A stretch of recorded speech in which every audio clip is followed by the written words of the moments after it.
Moving right along in this series, we've arrived at Lesson 2.3. This is the fourth video in the 13-part series of Lesson 2. Next in line, we're going to tackle a couple of phenomena that you'll experience early on in your soap-making journey. This video is all about glycerin rivers and soda ash. This video corresponds to Chapter 2 in the Soap-Making Companion. The link for the free PDF is available below this video, as it is in all the videos in this series. And of course, make sure to subscribe and click the notification on this channel so that you can get notified when the next recipe in this series is released. And with that, here we go. Let's talk about glycerin rivers and soda ash in Lesson 2.3. Now, before moving on to another recipe, we're going to look at two more phenomena that may happen to your cold process soap project while the soap is setting up and curing. These two effects are usually undesirable but completely harmless to the quality of your soap. We're going to look at glycerin rivers and soda ash, what they are, why they happen, and what you can do to control the effect of this in your projects. Glycerin rivers, sometimes called crackle. This is a visual effect inside the bar of soap that looks like veins, rivers, or cracked striations that contrast in color from the rest of the design. Now, sometimes this looks really neat, but usually it interferes with the design that the artist was going for, and for those really well thought out designs, glycerin rivers are usually undesirable. Typically, this happens with certain color pigments like ultramarine blue or titanium dioxide, and it happens when the soap is going through the gel phase and becoming hotter. During the chemical reaction that's happening when the soft batter is setting up, water will pool together in some places in the bar in different densities. Now, since glycerin is a byproduct of soap, this is also being formed in different densities, and it fills in the places in the soap that it's easier to fill in. The result is that this crackle look is created. So let's talk about how to troubleshoot glycerin rivers if you don't want to see this effect in your bar. And of course, by troubleshooting, we have to do this before the bar sets up, so this will all happen during your batter creation process. Now, since glycerin rivers most commonly occur with certain colors, make sure that your pigments and your dioxides are thoroughly blended into a liquid carrier before adding it into the soap batter. Titanium dioxide and some of your pigments have these hard little granules compared to the soft, fluffy mica powders. Now, when you're trying to stay in the flow of your recipe, of course, you'll feel like it's easier to add the dioxides and the pigments without blending them down and just dusting that powder into your soap batter. But when this happens, these little sandy clumps can draw water, and it can make that soap set up unevenly if it doesn't get broken down while it's being blended into the batter. To prevent this, make sure the titanium dioxide is thoroughly blended until it's completely dissolved and smooth, and then go ahead and add it into the soap batter and mix from there. One little tip when it comes to the pigments and the dioxides, you definitely do not want to go overboard on those colors.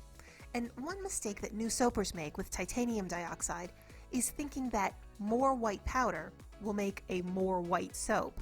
Well, you already learned in Lesson 1.1 that that might not be the case. Too much titanium dioxide can also lead to other characteristics like crumbling, brittle bar, on top of what you can possibly get, glycerin rivers. A good standard of measurement for these colors is to keep the max usage rate at 1 teaspoon per pound of soap. Now, to prevent any excess water in the mold from moving around and pooling, you can reduce the chance of these rivers by reducing the water content in the recipe by about 10%. This will reduce any extra water that's looking for a place to go while the batter is being saponified. Another solution that seems to keep glycerin rivers down is to pour the soap into the mold while the trace is still relatively thin. Once the soap is emulsified, it'll only become more thick with more blending effort. So stop short before the soap needs to be spooned into the mold and transfer it while it still can be poured easily. And finally, as you're coming to learn by now, the temperature can affect just about every stage and every characteristic of your cold process project. This also includes glycerin rivers. So make sure that when you're making a cold process project, you make every effort to combine the lye water and the oils as close to room temperature as possible. And when the two parts are ready to be combined, make sure that they are within 10 to 20 degrees from one another. A cooler temperature keeps that molecular dance moving at a slower pace. When the temperatures are too hot, or the molecules are being shocked with a difference in temperature, they're more reactive, and you can get some crazy results in your soap. However, keeping the soap at room temperature is going to keep the project more stable and calm. Now, since there are a handful of factors that can affect glycerin rivers in your bar, you may need to practice this a few times before you get the hang of controlling those rivers. But of course, with a little practice, you can make any recipe work. Now, let's talk about this soda ash effect. Soda ash is an effect on the surface of your soap when some of the lye hasn't been saponified and it reacts with the carbon dioxide in the air. Ash can form as soon as the soap sets up, or it can even take several weeks while the bar is curing. One caveat to pay attention to is that if this layer looks thick with little dashes of crystals on the surface, this suggests that the soap was made lye heavy. Perhaps the measurements were off, or there was just a little bit too much lye added into the recipe. Now this will carry through the entire batch, and it really will not ever cure to the point of being safely used. You'll have to throw it out, or you could even shave it down, possibly for laundry detergent. If the layer looks just like a thin layer of powder, then this is just on the surface, and this is no problem.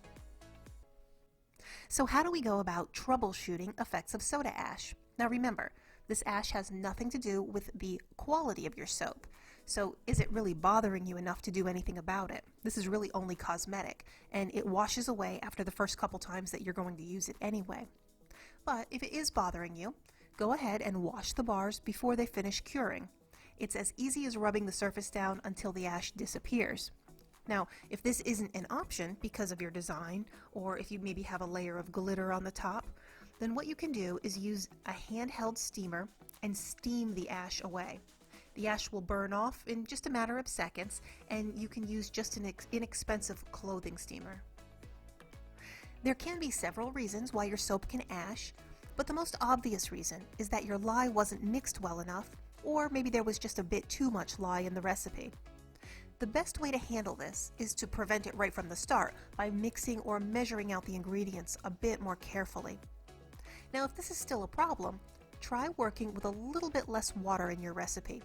Reduce the water by 10%, and this is really best if your recipe oils are soft oils. It might not be possible if you're working with harder oils because reducing the water might bring it to trace just too fast for the design that you're trying to put in. So if this is possible for the recipe that you're working with, that's another option. Now, if you're having a problem with chronic soda ash over multiple batches or even multiple different recipes, then the culprit could be the environment. In some cases, if the humidity is too high, you'll have a chronic problem with soda ash that won't go away by mixing more completely.